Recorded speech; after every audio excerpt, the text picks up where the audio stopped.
When entering the lobby, you will see areas leading off, such as the exhibit hall, lounge and auditorium. These areas are accessed by clicking on the appropriate area, subject to the package you purchased via the homepage registration. By clicking on the welcome desk, you will be taken through to the information help desk.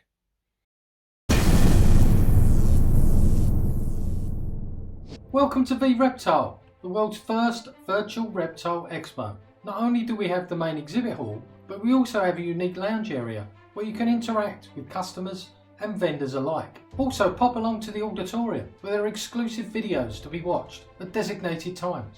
If you have any further questions or concerns, call back to the information desk and we'll gladly answer any of your questions. Otherwise, have a great show and hope to see you soon.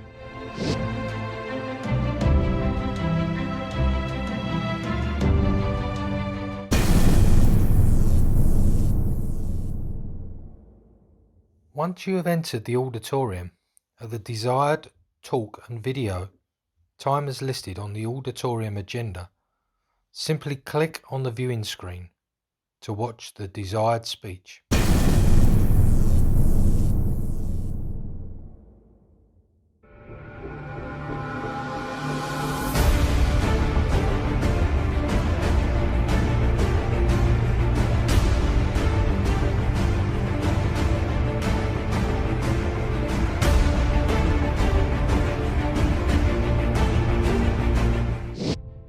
It's Tony from Ball Pythons Are Us again.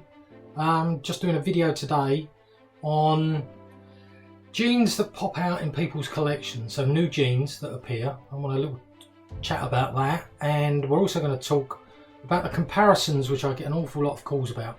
It's between the Monarch, the Ultramel and the Caramel. So we're going to do a short video on that. So we're starting here with the Ultramel. As you can see, very nice snake in its own right, very nice morph. Seems to be coming into more vogue at the moment, the Ultramel. A lot more combos being done with it. So now I'm going to compare this to the Caramel, if this one stays still. So this Ultramel won't stand still for the minute. So we're going to bring in now the Caramel. It's really going to nail me. So the Caramel, even though this is my line, which is a high contrast, it's got a lot more orange than a normal Caramel. And what I'm going to bring in here is, move these along a little bit. So now we've got the Monarch. So you can see the clear difference between all three combos. Just shuffle this one around so we can put the Monarch next to the Ultramel, because that seems to be the most common question asked, is the Monarch the same as the Ultramel? Now these, as you can see, are not quite hatchlings, a little bit grown on, but not too big at the moment. But even when they get to adulthood, there's a real difference. So there we have, like I said, the Caramel, the Monarch and the Ultramel. Let me just see if I can look at the head of the Monarch as well. You can see there's a clear difference there. Can you see that? With the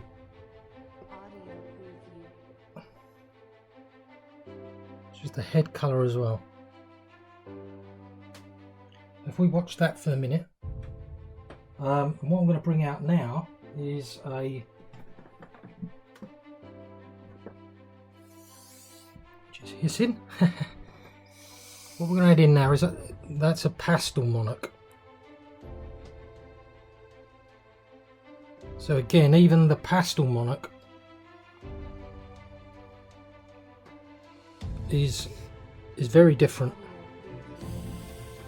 from the Ultramel as well. Because there was some comments that, well, maybe it's the pastel Monarch that I've seen that looks like an Ultramel. As you can see, clear differences amongst them all. like I said, clear differences from the Monarch, the Caramel and the Ultramel. Okay, so what we're going to talk about now is new morphs. Basically, I get asked a lot, you know, oh, I think I've got a new morph that's come out in my clutch this year, and 9 times out of 10 I tell people, you know, you may well have done, but you need to prove it out, because as we've all seen, ball pythons do vary, even from normals to, you know, all types. So what I'm showing here is a basic normal, and over the past couple of years, I think we've all seen various snakes,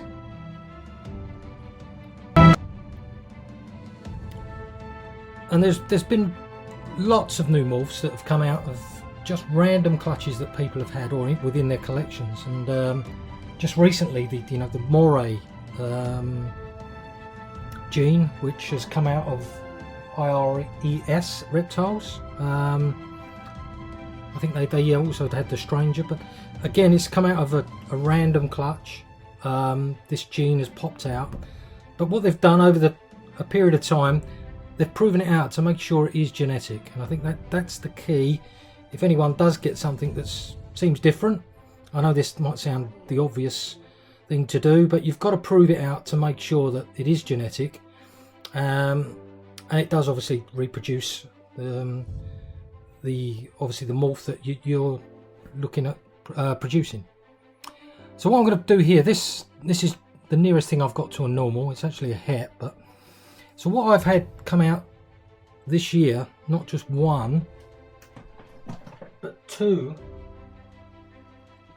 of these come out randomly. Now I did produce one the year before, and actually I sold it, but these are coming out of my caramels, and believe you me, these are not just het caramels.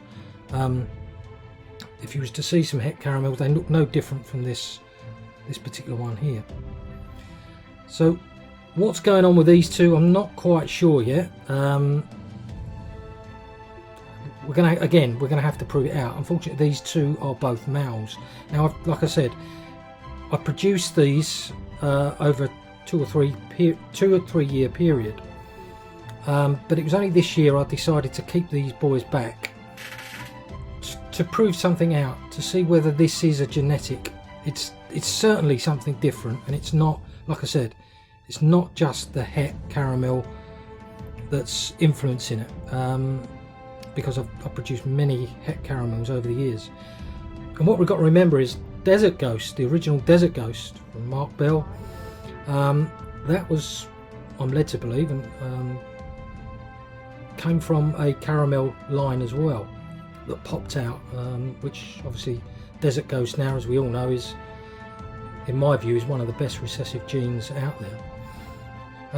So yeah, I just wanted to give you a flavour of what can pop out and that makes ball pythons and all reptiles, to be honest, very exciting. We just don't know what's in our collections, and it can be that putting 2 different combos together in your collection triggers something that has been hidden away within your collection.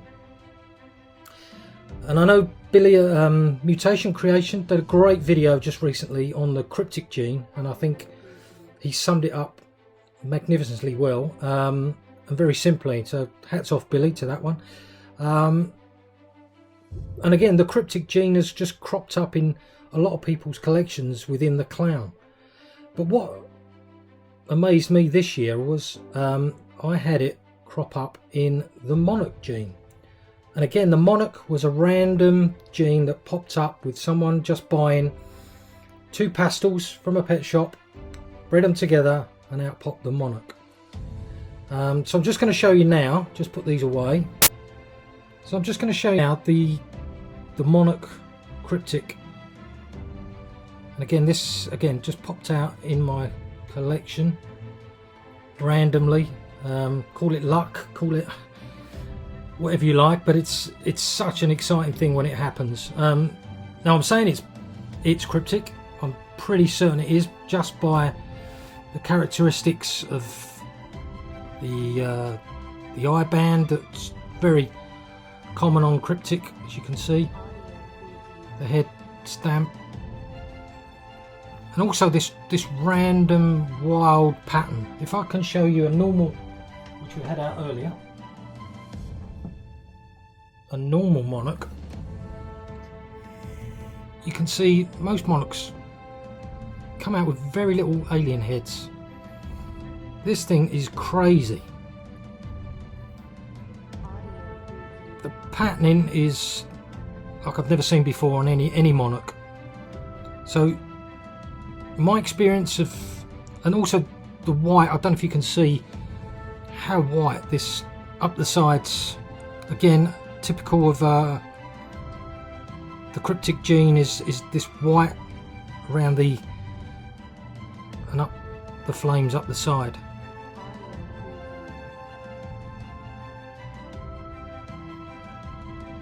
And whenever you want to do filming, they never stand still, which is so frustrating. So this is a girl, and again, you know, I'm going to prove this out. Who knows? It may not be cryptic. It may be something completely different. But it's definitely, from all the monarchs I've produced, this just show you the head pattern there. Completely different.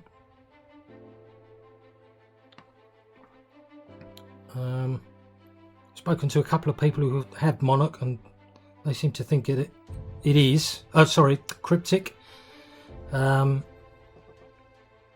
There are some characteristics of patterning that don't quite look like a cryptic in other genes, but that could be because of the monarch influence. You can see there clearly the heads and the eye bands. So yeah, really excited about this project. Like I say, she's growing well. And hopefully we can give you an update in how this progresses in the future.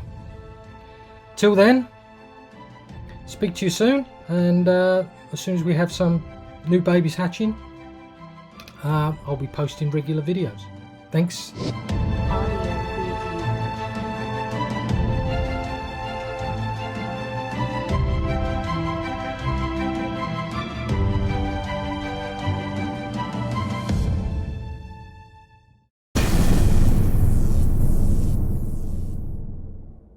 Once you have entered the exhibit hall, a full list of vendors will be displayed, together with their countries of origin. Simply scroll along to see all other vendors exhibiting. By clicking on the selected vendor's booth, you'll be able to engage with a vendor and view items available or displayed. On the table within the booth, each animal in the boxes can be accessed via a short video.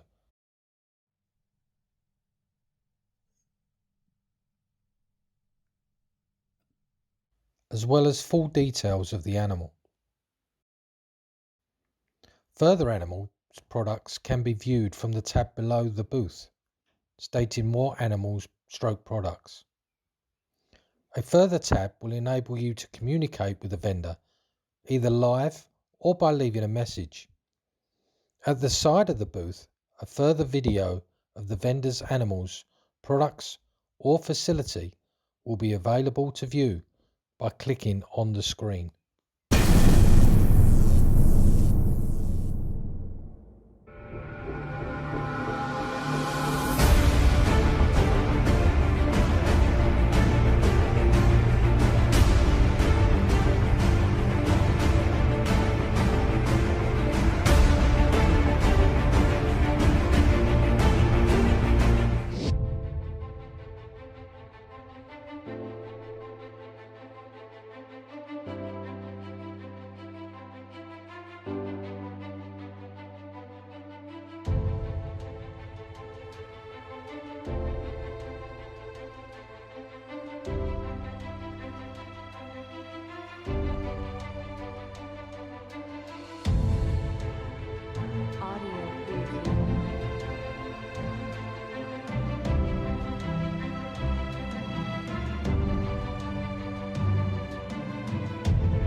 The lounge area offers customers and vendors to have group chats by various methods as indicated on the menu board.